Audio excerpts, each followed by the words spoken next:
Degree চর prime life ইন্স্যুরেন্সের ইফতার মাহফিল ও আলোচনা সভা। দেওয়ানগঞ্জের Ramrampur union prime life insurance degree চর সাংগঠনিক অফিস কর্তৃক আয়োজিত ইফতার মাহফিল ও আলোচনা সভা অনুষ্ঠিত হয়।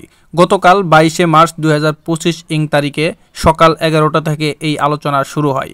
উক্ত আলোচনা সভায় সভাপতি হিসেবে উপস্থিত ছিলেন এজিএম জনাব ওবায়দুল্লাহ মজনু। প্রধান আলোচক হিসেবে ছিলেন ব্রাঞ্চ ম্যানেজার মোহাম্মদ এমদাদুল হক সুমন ও ব্রাঞ্চ ম্যানেজার মোসাম্মদ হীরা খাতুন। বিশেষ অতিথি হিসেবে উপস্থিত ছিলেন ইশরাক, ইউনিট ম্যানেজার ডিগ্রি চর সাংগঠনিক অফিস। সে সময় ইউনিট ম্যানেজার ইশরাক বলেন, বীমা গ্রাহকের জন্য আর্থিক নিরাপত্তা থেকে শুরু করে গ্রাহকের যাবতীয় ঝুঁকি বহন করে ও প্রাইম লাইফ ইন্স্যুরেন্সের এজিএম ওবায়দুল্লাহ মজনু বলে, বীমা আগে অ্যানালগ থাকার কারণে গ্রাহকের টাকা পাইতে সমস্যা হয়েছে, তবে এখন সবকিছু ডিজিটাল হতে গ্রাহক নিজের টাকা নিজে বিকাশ, নগদ, রকেট ও ব্যাংকের মাধ্যমে দিতে পারবে এবং গ্রাহকের টাকা কত টাকা জমা হয়েছে তা দেখতে পারবে। আবার চাইলেও 2 বছর পর গ্রাহক তার বীমা ভেঙে নিতে পারবে। মানে ডিজিটাল পদ্ধতিতে পরিণত করেছে।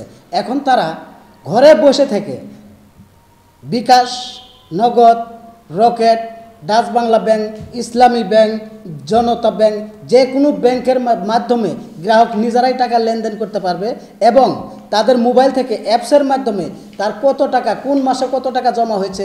1000 টাকা করে সে বিমা করলো, তাহলে সে যদি 2,80,000 অথবা 3 লাখ টাকা পায়, ধরুন 2টা কিস্তি দেওয়ার পরে সে যদি মৃত্যুবরণ করে, তাহলে তার পুরো টাকাটাই তার ফ্যামিলির কাছে চলে যাবে, মূল টাকাটাই, মানে ফুল টাকাটা পাবে।